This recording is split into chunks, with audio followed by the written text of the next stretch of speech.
ಅದಾದ ಮೇಲೆ ಕರೆಕ್ಟಾಗಿ 95-96ಗೆ ಚಿನ್ನೇಗೌಡ್ರೆ ನನ್ನ ಇವ್ರ ಹತ್ರ ಕರ್ಕೊಂಡೋದು, ಯಾರ ಹತ್ರ, ಕೆಂಪಯ್ಯನ ಹತ್ರ.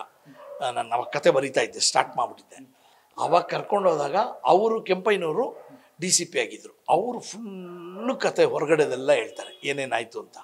ಆಮೇಲೆ ಕೆಂಪಯ್ಯ ಅವ್ರು ಕೊಟ್ಟಿದ್ದ ಲಿಸ್ಟಲ್ಲಿ ಯಾರ್ಯಾರ ಹೆಸರು ನೋಡ್ತೀನಿ ಎಲ್ಲ ನನ್ನ ಫ್ರೆಂಡ್ಸೇ. ಅವರು ಒಂದು SI ಹೆಸರು ಕೊಡ್ತಾರೆ, ನರಸಿಂಹಮೂರ್ತಿ ಅಂತ. ನರಸಿಂಹಮೂರ್ತಿ ಯಾರಂದರೆ ನಮ್ಮ ರಾಜ್ಕುಮಾರ್ ಸಂಘ, ನಾವೆಲ್ಲ ರಾಜ್ಕುಮಾರ್ ಸಂಘದವ್ರು. 83ಇಂದ ನಾವೆಲ್ಲ ರಾಜ್ಕುಮಾರ್ ಸಂಘ. ನಮ್ಮ ಮನೆ ಮುಂದೆನೂ ಪುಲಕೇಶಿ ಡಾಕ್ಟರ್ ರಾಜ್ಕುಮಾರ್ ಅಭಿಮಾನಿ ಸಂಘ ಅಂತ ಸ್ಟಾರ್ಟ್ ಮಾಡಿ 83ನಲ್ಲಿ ನಾನೇ ಅಧ್ಯಕ್ಷ. ಚಿಕ್ಕ ಹುಡುಗ ನಾನೇ ಅಧ್ಯಕ್ಷ. ಅವಾಗ ನಾವೆಲ್ಲ ಕನ್ನಡ ಚಳುವಳಿ ಮುಖಾಂತರ ಬಂದವರು. ಇಲ್ಲಿ ನರಸಿಂಹಮೂರ್ತಿ ತಮ್ಮ ಬಂದು ಅವರು ರಾಜ್ಕುಮಾರ್ ಸಂಘದಲ್ಲೇ ಇದ್ದಿದ್ದು, ನಾಗ ಅಂತ. ಸಾರಾ ಗೋವಿಂದ್ ಮನೆಯಿಂದ ಒಂದು 10ನೇ ಮನೆ ಅಲ್ಲೇ ಕೆಳಗಡೆ ಬುಷ್ನಾಗ ಅಂತ ಕರಿತಿದ್ವಿ. ನಾಗ ಅವ್ರ ಅಣ್ಣ, ಸ್ವಂತ ಅಣ್ಣನೇ ನರಸಿಂಹಮೂರ್ತಿ.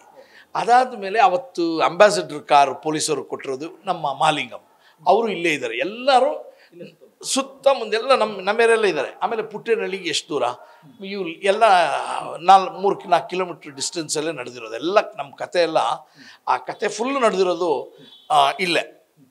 ಹೊರಗಡೆದೆಲ್ಲ ಪೊಲೀಸರು ಹೇಳಿದ್ರು, ಒಳಗಡೆದೆಲ್ಲ ರಂಗನಾಥ್ 97ಗೆ ಬಿಡುಗಡೆ ಆಗ್ತಾರೆ.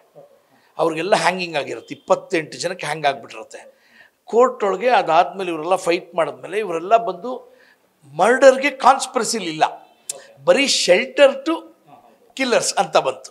ಯಾಕಂದರೆ ಇವರು ಮರ್ಡರ್ಗೆ ಮುಂಚೆ ಇವರು ಪ್ಲ್ಯಾನಿಂಗಲ್ಲಿ ಇಲ್ಲ. ಮಾಡಿದ್ಮೇಲೆ ಕಿಲ್ಲರ್ಸ್ಗೆ ಏನು ಮಾಡಿಬಿಟ್ಟಿದ್ದಾರೆ, ಇವರು ಟೆರರಿಸ್ಟ್ಗಳಿಗೆ ಅವರು ಉಳ್ಕೊಳ್ಳೋಕ್ಕೆ ಜಾಗಗಳು ಮತ್ತು ಊಟಗಳು ಕೊಟ್ಟಿರೋಂಥ ಕೇಸ್ಗಳೆಲ್ಲ. ಅದಕ್ಕೆ ಇವನ್ನೆಲ್ಲ ಒಂದು 7-8 ಇಯರ್ಸ್ ಆದಮೇಲೆ ರಿಲೀಸ್ ಮಾಡ್ತಾರೆ. ರಿಲೀಸ್ ಮಾಡಿದಾಗ ನಾನು ಹೋಗಿ ರಂಗನಾಥ್ನ ಹಿಡ್ಕೊಂಡು ಆವಾಗ ಮತ್ತೆ ಒಳಗಡೆದೆಲ್ಲ ತೊಗೊಳ್ತೀನಿ. ಮೃದುಲಾ, ರಂಗನಾಥ್ ಹತ್ರ ಮತ್ತು ಅವ್ರ ಸಂಬಂಧಪಟ್ಟವ್ರದ್ದೆಲ್ಲ ಒಳಗಡೆ, ಮತ್ತು ಸುಸೀಂದ್ರನ್ ಜೈಲಿಂದ ಆಚೆ ಬರೋರ್ನೆಲ್ಲ ಅವ್ರದ್ದೆಲ್ಲ ಕತೆ ತೊಗೊಂಡು ಲಾಸ್ಟ್ಗೆ ಹೆಣದಂಥ ಒಂದು ಕತೆನೇ ಸೈನೈಡ್. 20 ದಿನಗಳು ಶಿವರಾಸನ್ ಹೆಂಗಿದ್ದ ಬೆಂಗಳೂರಿನಲ್ಲಿ. ಯಾಕಂದರೆ ಇವರೆಲ್ಲ ಬಂದು ಮೇ 1ನೇ ತಾರೀಕು ಬರ್ತಾರೆ. ಒಂದು 9 ಮೆಂಬರ್ ಅಸಾಸಿನೇಷನ್ ಟೀಮ್ ಬಂದು ತಮಿಳ್ನಾಡಿಗೆ ಬರುತ್ತೆ ಶ್ರೀಲಂಕಾದಿಂದ. ಅವತ್ತು ಬಂದು ತಮಿಳ್ನಾಡಿಂದ ಆ ಬಾರ್ಡ್ರಿಂದ ಕೋಡಿಯಾಕೆರೆಯಿಂದ ಯಾವ ರೀತಿ ಅವರು ಮೆಡ್ರಾಸ್ಗೆ ಬಂದು ಸೇರಿಕೊಂಡ್ರು. ಅಲ್ಲಿಂದ 20 ದಿನಕ್ಕೆ ರಾಜೀವ್ ಗಾಂಧಿ ಅವ್ರನ್ನ ಮರ್ಡರ್ ಮಾಡ್ತಾರೆ. ಮೇ 1ನೇ ತಾರೀಕು ಬರ್ತಾರೆ, ಮೇ 21ನೇ ತಾರೀಕು ಹೊಡೆದಾಕ್ತಾರೆ. ಅದಾದಮೇಲೆ ಆಗಸ್ಟ್ 1, 70 ದಿನ ಅವರು ಎಲ್ಲೆಲ್ಲಿ ಹೋದ್ರು, ತಿರುಪತಿಗೆ ಹೋಗ್ತಾರೆ, ಪೊಲ್ಲಾಚಿಗೆ ಹೋಗ್ತಾರೆ, ಮಧುರೈಗೆ ಹೋಗ್ತಾರೆ, ಈ ಥರ ಎಲ್ಲ ಜಾಗಗಳಿಗೆ ಹೋಗಿ ಹೋಗಿ ಹೋಗಿ ಲಾಸ್ಟ್ಗೆ ಅವರು ಬೆಂಗಳೂರಿಗೆ ಬರ್ತಾರೆ. ಆ ಬೆಂಗಳೂರಿಗೆ ಬಂದಿದ್ದ ತಕ್ಷಣ ಆಗಸ್ಟ್ 1ರಿಂದ ಆಗಸ್ಟ್ 20ನೇ ತಾರೀಕು ಸಾಯ್ತಾರೆ. ಆ 20 ದಿನ ಕತೆಗಳೇ ಸೈನೈಡ್. ಅದು ಈಗ ರಿಲೀಸ್ ಮಾಡ್ತಿದ್ದೀವಿ. ಆ ಪ್ರೀಕ್ವೆಲ್ ಮಾಡೋಕ್ಕೋಸ್ಕರ ಆ 90 ಡೇಸ್ ಬಿಫೋರ್ ಏನು ನಡೆದಿತ್ತು, ಮೇ 1ನೇ ತಾರೀಕಿಂದ ಆಗಸ್ಟ್ 1ನೇ ತಾರೀಕುವರೆಗೂ ಆ ಕತೆನೇ ಪ್ರೀಕ್ವೆಲ್ ಮಾಡೋಕ್ಕೆ ಹೊರಟಿರೋದು. ಮೇ 23ಕ್ಕೆ ನಮ್ಮ ಫಿಲಮ್ ರಿಲೀಸ್ ಆಗುತ್ತೆ. ಆ ಪ್ರೀಕ್ವೆಲ್ ಮಾಡೋ ಟ್ರೈಲರ್ ಕೂಡ ಅದರಲ್ಲೇ ಆ್ಯಡ್ ಮಾಡಿದ್ದೀವಿ. ಈಗ ನೀವು ಮೊದಲೇ ಹೇಳ್ದಂಗೆ ಅಂದರೆ ಹ್ಯೂಮನ್ ಬಾಂಬ್ ಆಗಲಿ, ಆ ಥರ LTV ಸದಸ್ಯರು ಇದ್ದಾರಲ್ಲ, ಅವ್ರು ಇದ್ದಿದ್ದ ರೀತಿನೇ ಬೇರೆ, ಅದು ಬದುಕಿದ್ದ ರೀತಿನೇ ಬೇರೆ. ನೀವು ತುಂಬ ಹತ್ತಿರದಲ್ಲಿದ್ದು ನಿಮ್ಮ ಗೆಳೆಯರನ್ನ ಕೇಳಿದಾಗ ಅವ್ರ ಕಡೆಯಿಂದ ಬಂದಂಥ ಬೇರೆ ಒಂದಷ್ಟು ರೋಚಕತೆಗಳು ಏನಾರು ಇದೆಯಾ? ಪ್ರೀಕ್ವೆಲ್ಗೆ ಹತ್ರ ಇರುವಂಥ ಒಂದಷ್ಟೇ ಏನಾದ್ರು ವಿಚಾರಗಳು ತಿಳ್ಕೊಂಡಿದ್ದೀರಾ ಅಂತದ್ದು? ತುಂಬ ಇದೆ ಇದರಲ್ಲಿ. ಈಗ CBI ಕಾರ್ತಿಕೇಯನ್ ಸರ್ ಅವರೇ CBI ಚೀಫ್ ಆಗಿದ್ದಾರಲ್ವಾ, ಅವರೇ ನನ್ನ ಕೇಳಿದ್ದಾರೆ, ನಿಂಗೆ ಹೆಂಗೆ ಈ ವಿಷಯ ಎಲ್ಲ ಗೊತ್ತು ಅಂತ. ಅಷ್ಟೊಂದು ವಿಷಯ ನನಗೆ ಗೊತ್ತಾಗೋಯ್ತು.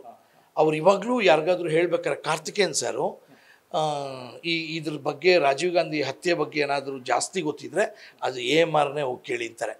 ಈಗ ನನಗೆ ಮೆಸೇಜ್ ಮಾಡಿದ್ದಾರೆ, ವಿಶ್ ಮಾಡಿದ್ದಾರೆ, ಗುಡ್ ಲಕ್ ಫಾರ್ ಯುವರ್ ಅಂತ ಕಾರ್ತಿಕೇಯನ್ ಸರ್ ಈಗ ಮಾಡಿದ್ದಾರೆ.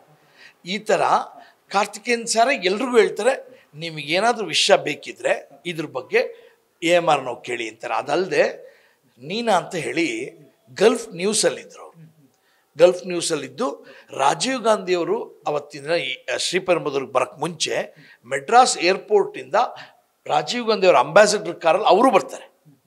ಅವರು ಅಷ್ಟೇ ಇವತ್ತು ಏನಾದರೂ ವಿಷಯಗಳು ಬೇಕು ಇದ್ರ ಬಗ್ಗೆ ಅಂದರೆ ನನ್ನೇ ಕಾಂಟ್ಯಾಕ್ಟ್ ಮಾಡ್ತಾರೆ. ಅವರು ಹೇಳ್ತಾರೆ, ನಿಮಗೆ ಗೊತ್ತಿರೋಷ್ಟು ಯಾರಿಗೂ ಇದರಲ್ಲಿ ಗೊತ್ತಿಲ್ಲ ಅಂತ. ಯಾಕಂದರೆ ನಾನು ಪ್ರತಿಯೊಬ್ಬರನ್ನೂ ಭೇಟಿ ಮಾಡಿದ್ದೀನಿ. ಇದರಲ್ಲಿ ರೋಚಕ ಅನ್ನೋ ವಿಷಯನೇ ನೋಡಿ, ನೀವೆಲ್ಲರೂ ನೋಡಿರ್ತೀರ, ಧನು ಬಾಂಬ್ ಬ್ಲಾಸ್ಟ್ ಮಾಡೋ ಧನು ಬಂದು ಫಸ್ಟ್ ಓಪನಿಂಗ್ ಫೋಟೋ ಒಂದು ಬರುತ್ತೆ, ಅದು ರಿಲೀಸ್ ಮಾಡ್ತಾರೆ. ಹರಿಬಾಬು ತೆಗೆದಿರ್ತಾನೆ ಅದೇ ಫೋಟೋ, 10 ಫೋಟೋಲ್ಲಿ ಅದೊಂದು ಫೋಟೋಗ್ರಾಫು. ಆಕೆ ಊನಾರ ಇಟ್ಕೊಂಡಿರ್ತಾರೆ. ಊನಾರ ಇಟ್ಕೊಂಡಿರೋ ಫೋಟೋಲಿ ಹಣೆಯಲ್ಲಿ ಬೊಟ್ಟಿರಲ್ಲ. ಬ್ಲಾಸ್ಟ್ ಆಗುತ್ತೆ. ಬ್ಲಾಸ್ಟ್ ಆಗಿ ತಲೆ ಸಿಗತ್ತೆ, ಕೈ ಸಿಗತ್ತೆ, ಕಾಲ್ಗಳು ಸಿಗತ್ತೆ. ಈ ಪೋರ್ಷನ್ ಮಾತ್ರ ಇರಲ್ಲ, ಯಾಕಂದರೆ ಅದು ಬ್ಲಾಸ್ಟಲ್ಲಿ ಹೊರಟೋಗಿದೆ. ಆ ತಲೆ ಸಿಗತ್ತಲ್ಲ, ನೀವು ನನ್ನ ಇದರಲ್ಲಿ ಅಬ್ಸರ್ವ್ ಮಾಡಿ, ಯಾವುದರಲ್ಲಿ ಟ್ರೈಲರಲ್ಲಿ ನಾನು ರಿಲೀಸ್ ಮಾಡ್ತಿರೋ ಟ್ರೈಲರಲ್ಲಿ ಹಣೆ ಬೊಟ್ಟಿರುತ್ತೆ. ಯಾರಿಟ್ಟರು ಆ 3 ನಿಮಿಷದಲ್ಲಿ ಹಣೆ ಬೊಟ್ಟು. ಇದನ್ನ ಹೇಳ್ತೀನಿ. ಅದಾದ ಮೇಲೆ ರಾಜೀವ್ ಗಾಂಧಿಯವರು ಬದುಕಿದ್ರೆ ಮತ್ತೆ ಸಾಯಿಸಕ್ಕೆ ಒಬ್ಬ ಒಳಗಡೆ ಹೋಗ್ತಾನೆ, ಗನ್ ತೆಗೆದು ಹುಡುಕ್ತಾನೆ. ಅವ್ರು ಸತ್ತಿದ್ದಾರೆ ಅಂತ ಕನ್ಫರ್ಮ್ ಮಾಡ್ಕೊಂಡು ಹೋಗ್ತಾನೆ. ಬ್ಲಾಸ್ಟ್ ನಂತರ ಬ್ಲಾಸ್ಟ್ ಆಗಬೇಕಾದ್ರೆ, ಬ್ಲಾಸ್ಟ್ ಆಗಿದ ತಕ್ಷಣನೇ ಜನ, ಅದಕ್ಕೆ ಮುಂಚೆ ನೋಡಿ ಹೆಂಗೆ ಅಂದರೆ, ಜನ ಎಲ್ಲ ಹಿಂಗೆ ಮುತ್ಕೊಳ್ತಾ ಇರ್ತಾರೆ, ಯಾಕಂದ್ರೆ ಲೀಡರ್ ಅಲ್ವಾ, ಬರ್ತಾ ಇರ್ತಾರೆ. ಬ್ಲಾಸ್ಟ್ ಆಗಿದ ತಕ್ಷಣ ಜನ ಎಲ್ಲ ಓಡೋಗ್ತಾರೆ, ಬಾಂಬ್ ಅಂತ ಎಲ್ಲ ಓಡೋಗ್ತಾರೆ. ಅದ್ರೊಳಗೆ ಒಬ್ಬ ಹೋಗ್ತಾನೆ.